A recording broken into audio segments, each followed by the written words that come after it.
अमरावती जिल्ह्यामध्ये अवकाळी पावसाने अक्षरशः धुमाकूळ घातला। खासदार बळवंत वानखडे यांच्याकडून नुकसानीची पाहणी करण्यात आली। नुकसानीची पाहणी करण्यासाठी वानखडे शेताच्या बांधावर गेले होते, तर तातडीने नुकसान भरपाई द्या अशी मागणी आता वानखडे यांनी केलेली आहे।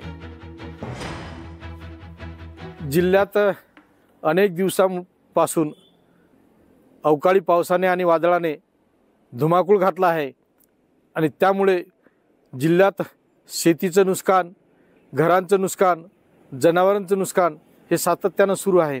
नुकसान भरपाईचे पंचनामे लवकरात लवकर करून शेतकऱ्यांना न्याय द्यावा ही शासनाकडे आमची मागणी आहे।